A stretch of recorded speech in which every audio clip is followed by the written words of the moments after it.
rodar. Uhum. E qual que foi o momento que a polícia conseguiu te prender? Como que foi esse dia? Como que foi essa operação para isso acontecer também? Então, essa minha operação ela foi muito louca, assim, olhando por vários aspectos. Começou uma investigação numa determinada cidade para investigar um tráfico local. Então a investigação entrou lá, vamos pegar aqui essa biqueira, por exemplo, vamos investigar essa biqueira. Só que a investigação, o que acontece? Ela começa a escalar. Ela pega o gerente da biqueira, daqui a pouco ela começa a pegar o cara que abasteceu a biqueira, que também pegou. Aí ele começa a subir dentro daquela hierarquia. E aí eles começaram a subir dentro dessa investigação, com escuta telefônica. Foram mapeando, pegando todas as cabeças, foi quando chegaram até mim. Então foram 2 anos de investigação, que foi um grupo de operações especiais, que é chamado de GAECO, hoje em dia, que só investiga o crime organizado.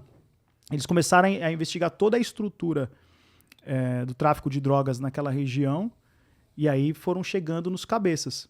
Aí pega primeiro o cara que trabalha no varejo, aí pega o dono da biqueira, e depois pega o que forneceu ali e vai subindo, então. Vai subindo. Aí, como eu falo, é como um vírus, né? Um vai contaminando o outro. Uhum. Porque normalmente você não tem contato com o cara da biqueira, você não faz negócio com o cara da biqueira. Uhum. Mas aí é aquela coisa, né? Um vai ligando o outro. É uma escada, que uma vai escada. subindo. E no caso que a gente vê bastante em séries policiais, que a polícia vai lá e fala assim, não, a gente não quer você, a gente quer o cabeça da operação. Então, se você caguetar o cara, você falar que quem é o cara, você vai ter uma pena menor. Isso realmente existe? Isso aconteceu no teu caso? Como que é? Isso acontece na teoria, né? Porque na prática, o cara sabe o risco de ele dar a cabeça do outro cara, né, mano? Isso dentro do crime é inadmissível. Eu fui preso, me prenda pelo meu BO e, né, mano, não tem que falar de ninguém. Essa é uma conduta que seria a conduta ideal. Claro que também no meio do crime tem os caras que só de um policial dar um grito, o cara entrega até a mãe. Tem também esse perfil. Entendi. Tá ligado? Então eu não fico pondo minha mão no fogo pela conduta de outros caras. Eu falo, essa regra aqui é o que devia ser aplicado. Mas vacilão tem em todas as profissões, em todos os segmentos. E o camarada que vai lá e denuncia, até mesmo dentro da cadeia, ele acaba se dando mal, né? Porque por conta dos contatos que Já vi vários chegar lá, de repente, lá no boletim de ocorrência consta que se deu a cabeça do cara e tal. Várias histórias dessa do cara realmente entregar. Entendeu? Por isso que eu falo que eu não coloco minha mão no fogo. Eu não fico com aquele discurso, o cara que tá no crime, a postura dele é firmeza. Puta, eu não entro nesse discurso porque... Porque se trata de pessoas, né? Cada um é diferente. Exatamente, vai ter uma cara. conduta diferente. Exatamente. Uma vez eu vi uma cena assim, cara, eu tava numa quebrada, aí a rota tinha prendido um cara e o cara no camburão atrás, eu nunca esqueço dessa cena, mano. O cara do camburão, tipo, apontando a casa do cara, assim, mano. Tipo, acho que ele do parceiro dele. Eu olhei aquela cena e fiquei assustado demais. Falei, mano, que fita louca, né? Quer dizer, entregando mesmo. Então, assim, é como você citou, não tem como você pôr a mão no fogo. É ser humano, cara. Ser humano. Então, é de cada um, né, mano? Cada um é cada um. Exato. E aí, como que foi o dia que você foi preso? Como que aconteceu? Você estava esperando por isso? Você tinha alguma ideia que estavam te investigando ou não? Cheguei a ter algumas assombrações, cara, porque é muito louco isso, né, mano? Parece que você começa a ter alguns sinais. Eu lembro que às vezes eu andava em algum lugar, vi um carro meio estranho, mas aí você fica meio assombrado, mas você não tem tanto medo. Mas é muito louco essa sensação. Mas eu vi uns caras meio estranhos e tal. Uma vez eu tava num lugar, vi 2 caras passando sem camisa e tal. Hoje, olhando, né? Porque depois eu fui entender todo esse quebra-cabeça. E aí eu falei, pô, mano, tá meio sinistro. Aí eu cheguei até a comentar, eu falei, pô, eu tô sentindo que eu vou em cana, mano. Não sei, tô com uma sensação ruim. E é muito louco, por isso que eu falo que o crime ele é estranho, cara. Porque eu já tava chegando dentro das minhas metas. Eu falei, bom, já comprei minha casa, já tô com o dinheiro ali meio que encaminhado. Então é o seguinte, eu vou acertar mais essa aqui, mano, que aí eu vou parar. Também naquela, né? Mas Era a proposta que você colocou na tua cabeça, mas não necessariamente ia se concretizar. Falar aqui agora é fácil, mas talvez pudesse criar outras ambições. É porque eu vejo que, por exemplo, você nunca tinha sido preso ainda, então você não sabia qual que era a parte ruim do crime, você só tinha a parte boa. Exato. Então acho que é mais difícil o camarada se colocar na outra situação que realmente pode dar ruim, que isso vai acontecer com ele, né? Exatamente. Você, nesse tempo todo, você já pensou, eu sou muito bom, eu não vou ser pego, ou meu método é infalível aqui, podem pegar outras pessoas, mas comigo não vai acontecer. O cara tem é imbecil, né, cara? Porque o cara que tem essa visão que eu tinha na época é de imbecil, porque você pensa que você é o cara mais inteligente. Os meus negócios sempre eram negócios pessoalmente, então eu não falava em telefone. E você não andava com a droga, né? Que eu vi em outro programa que você falou, que você só realmente ia lá, olhava a droga, se era isso mesmo, mas você nunca chegou a andar nem transportar a maconha, né? Não, porque eu tinha esse medo, né, que me mantinha na rua, digamos assim, que era o medo de ser pego em flagrante. Então você tem que dividir, o que a gente chama no crime, é dividir o bolo. Ó, eu cuido dessa parte e você cuida da parte de transporte. Ó, você vai distribuir a parada lá. Eu nunca quis andar porque eu tinha noção do risco que era ser preso em flagrante, então eu evitava. Mas ao mesmo tempo você fala assim, pô, cara, tô fazendo tudo certinho, tá rodando tudo legal, não vai dar problema, não vai dar desacerto. Eu sou um gênio do tráfico, né? Sou Pablo Escobar, então aí você pensa que você é um puta de um cara inteligente. Quando você entra em cana, aí você vê as mancadas que você deu no decorrer da sua conduta, que as investigações começam a esfregar na tua cara. Ó, isso aqui, você tava ali, você tava aqui. Nossa, mano, aí eu vou falar pra você, mano. E o que você percebeu que deu errado no meio do caminho, que você não via no momento, mas depois você viu, porra, isso aqui tava errado aqui, por isso que eu fui pego. Como é que foi isso? Telefone. Porque até então, quando eu comecei, eu era muito rigoroso com o telefone. Eu não usava telefone. Não usava. Só que aí você vai ficando mais displicente no crime. Porque aí você começa a dar certo, você perde um pouco aquela prevenção. Você deixa de ser tão metódico assim, né? É. Eu nunca vou usar o telefone. Aí tá funcionando, não aconteceu nada. Aí você pensa, tá tranquilo, né? Vai agilizar se eu usar o telefone. Economiza. Pra que eu vou lá conversar com o cara aqui rapidinho? Troca uma ideia aqui rápido e tal. E aí você vai indo e você não vai sentindo o risco, né? Porque é aquela coisa, você tá ali meio que embriagado, né? Você tá ali... E aí quando eu comecei a ler as investigações, ler a denúncia e ver o tanto de conversa que tinha no meu processo, eu falei, cara, eu não acredito que eu falei tanta merda no telefone, que foi justamente as provas que... Todo grampeado. Foram as provas que me incriminaram na época, né? Então, aí você começa a realmente querer dar soco na cara, né?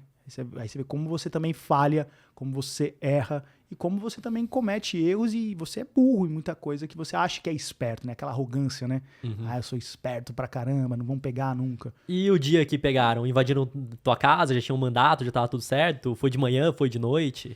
Essa experiência foi pesada, cara, que foi 7... Eu sempre lembro do horário exatamente, 7h12 da manhã. Eu tava em casa, né? Normalmente essas operações elas acontecem no primeiro horário, né? Na parte da manhã. Eu ainda tava dormindo e só escutei o barulho da porta sendo arrombada, né? Bom! Eu levantei da cama assustado pelo barulho da porta. Falei, caramba, que fita louca é essa? Na hora que eu fui abrir a porta do meu quarto, já tomei outra pesada. Bum! Os policiais da rota já invadiram já meu quarto, já me deram uma rasteira, enfiaram um fuzil na minha cabeça ali. Vai! Aquela pressão psicológica muito louca, né? E quantos policiais tinham, tipo... No meu quarto já tinha 6. Os caras já invadiram com 6, mas lá eles foram em 8 viaturas na minha casa. Fecharam a rua de casa, fecharam a frente da minha casa. E aí aquela pressão psicológica. Vai, cadê as drogas, o dinheiro, as armas e tal, onde tá. E eu falei, nossa, meio com sono, né? Falei, não, isso é um pesadelo isso aqui, não é possível, cara. E é coisa de segundo, né? Você não sabe se é verdade, se é mentira. Só que eu nunca tinha nada de ilícito em casa. Nunca achei que era saudável pra minha segurança ter alguma coisa que... Né, que te incriminasse lá. É. E aí você não tinha nem arma, nem... Nada. Droga você já não andava, você nem tinha o transporte, nem dinheiro também. Nada. Sempre a minha casa era um lugar que eu falava, não, aqui tem que ficar sem nada, nenhum tipo de situação. E aí eu tava tranquilo até então, né? Tô tranquilo ali, os caras, onde tá as drogas, tal, não sei o quê. Eu falei, pode revistar a casa, fica tranquilo e tal. Tinha um jardim lá em casa, os caras cavou o buraco, começou a zoar a casa inteira procurando. Reviraram tudo. Porque dentro da investigação deles, eles tinham praticamente certeza que alguma coisa eles iam encontrar. Tinham essa convicção. Então eles estavam ali com muita convicção de que de fato algo eles iam encontrar. E aí eu tava de boa, falei, não tem nada, tá tranquilo. Mas a pressão psicológica comendo solta, né, mano? Onde tá? Vai morrer, onde tá? Fiquei ali acho que em torno quase de 1 hora ali no quarto, naquela pressão psicológica toda. Depois que eles fizeram toda a revista de casa, que perceberam que não tinha realmente nada, foi quando eles me deram a notícia.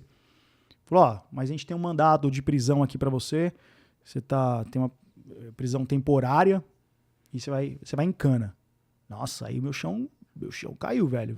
Você achou primeiro que eles iam procurar, que tem um mandato de busca, mas não ia achar nada e você ia ficar tranquilo. E ia embora. E aí você tava mais... Você tava, obviamente, nervoso, mas tranquilo. tranquilo. Tava tranquilo. Que eu falei assim, a única tendência de empresa é em flagrante. Mas nem passava na minha cabeça Que já teria uma investigação de 2 anos atrás e estariam olhando. E na hora, eles ficaram frustrados de não achar nada? Como é que foi? Ficaram bastante frustrados. E essa movimentação ela foi correndo no decorrer do dia, né? Porque ali eles estavam todos entreolhando e falando, mas onde tá, tal. E procurando mesmo. Né? Depois, quando eu cheguei na delegacia também, aquela mesma conversa. Caramba, que investigação é essa e tal? Porque a investigação, né? Ela veio com um formato de fazer uma apreensão em flagrante. Ou seja, e realmente no dia que eles vieram me prender, era para ter chegado uma droga para mim. Exatamente no dia e no horário. Assim, analisando hoje, era o dia perfeito que eles fizeram a operação. Porque eles estavam fazendo um monitoramento, tanto é que eles prenderam uma tonelada de maconha na estrada, prenderam em outra cidade e tal. Só que o que aconteceu, por conta de um problema mecânico que aconteceu no caminhão, a droga não chegou no estado de São Paulo. Porque se chegasse realmente da forma que estava feito o cronograma, de fato, eles teriam fechado a operação com chave de ouro. Que seria, de fato, com a droga já em São Paulo.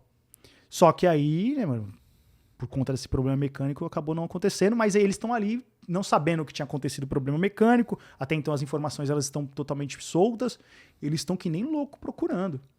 E pro policial, se for parar pra pensar do outro lado agora, o que ele quer mesmo é ir lá com mandato, achar droga, achar dinheiro, achar alguma coisa pra conseguir ter mais provas, né?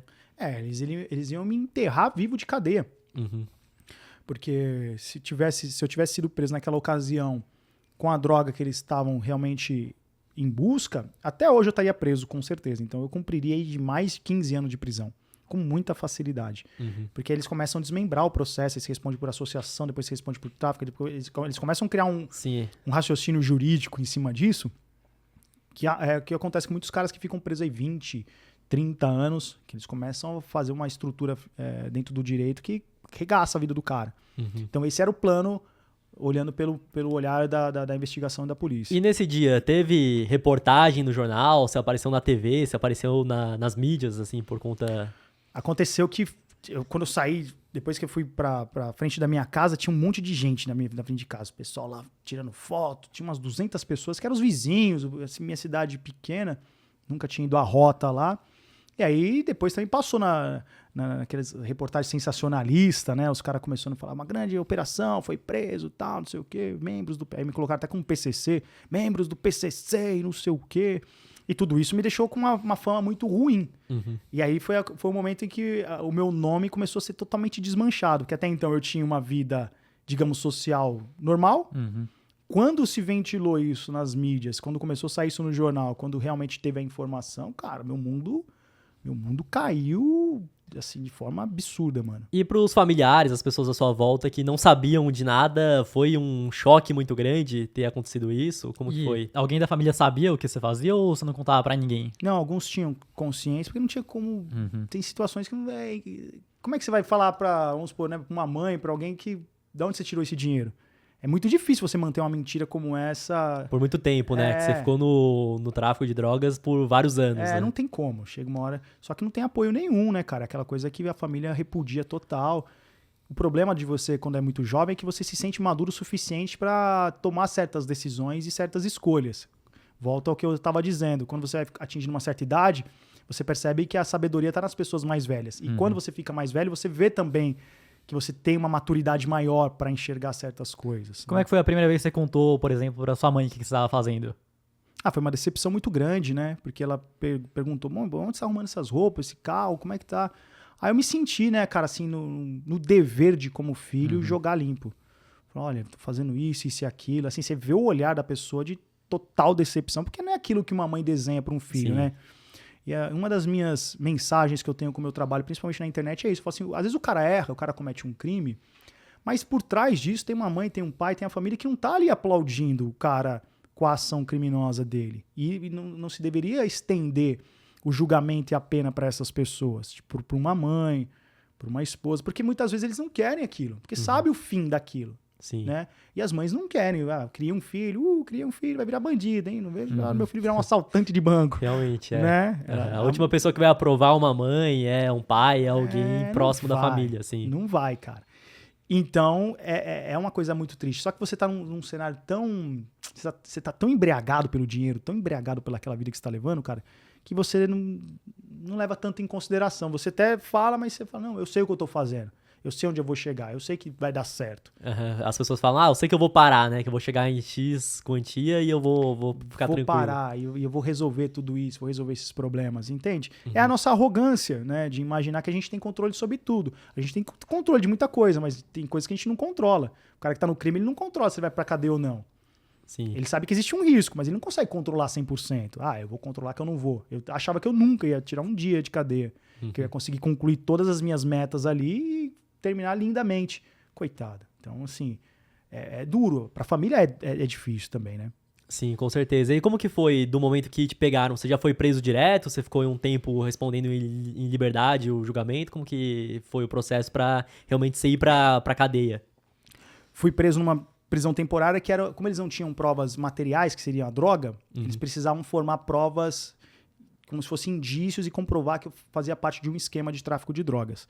Fiquei 60 dias numa prisão temporária numa cadeia na cidade de Serra Negra, que é no Circuito das Águas, aguardando o fechamento da investigação.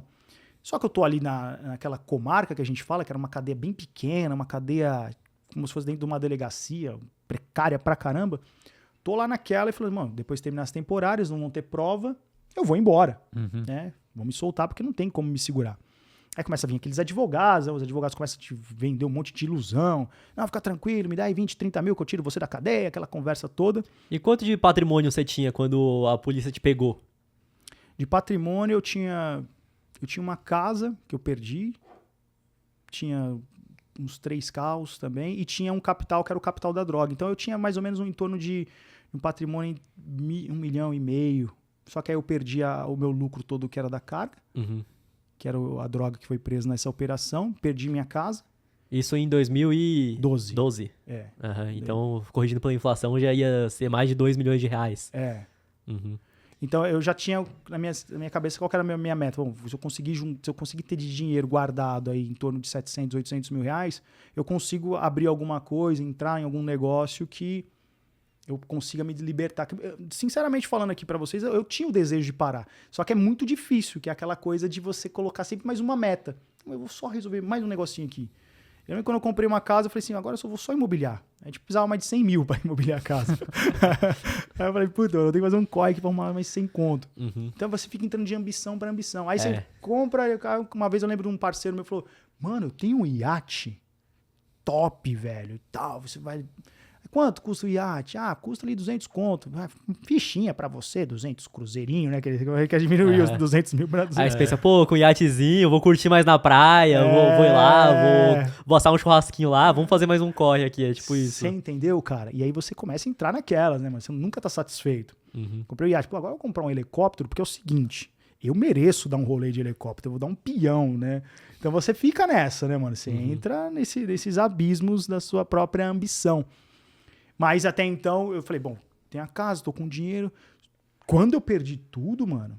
E aí o que aconteceu foi que a polícia conseguiu relacionar os seus bens com o tráfico de drogas e por conta disso conseguiu tirar tudo, né? Tirou.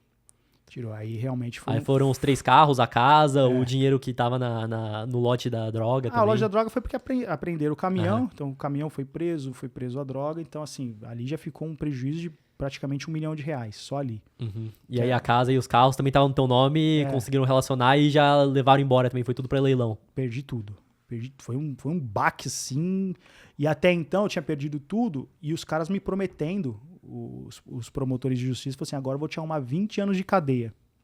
Entendi. 20 anos de cadeia. Daí eu fiz um cálculo, fui preso com 27 anos, falei, mano, vou sair daqui com 47 anos de idade. Falei, acabei com a minha vida, mano. Então, ali realmente eu senti o peso total do crime, assim.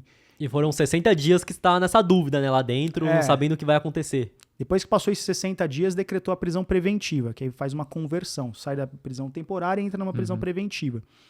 Quando eu recebi a notícia, que o último dia eu tava festejando, essa cadeia que eu tava tinha telefone. E eu tô lá, né? Fica tranquilo, rapaziada. Daqui a pouco eu tô saindo, já prepara aí o churrasco, hein? Hoje eu tô indo embora. Aí o carcereiro até falou assim pra mim, não vai ter jeito, se de fato não chegar nada pra mim aqui até as 5 da tarde, Vou ter que te 5 e liberar. 1, eu tenho que te liberar, você não pode ficar aqui, senão você fica de forma ilegal. E eu tô numa festa, graças a Deus, cara, vou embora. Deu acho que umas 4h30, desceu o carcereiro lá com aquela cara de sarcasmo dele. Amigão, veio a prisão preventiva pra você, mano. E foi em cima da hora ainda que você descobriu que ia ficar mais tempo na prisão preventiva. Foi bem... Cara, no último dia, parece que fizeram de sacanagem, mano. Foi pra realmente matar na unha.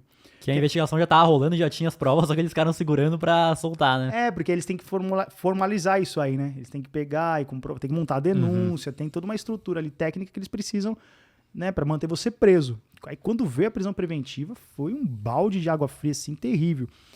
Porque até então você fala, agora eles conseguiram juntar provas e vão cumprir aquilo que eles prometeram, que é realmente muitos anos de cadeia.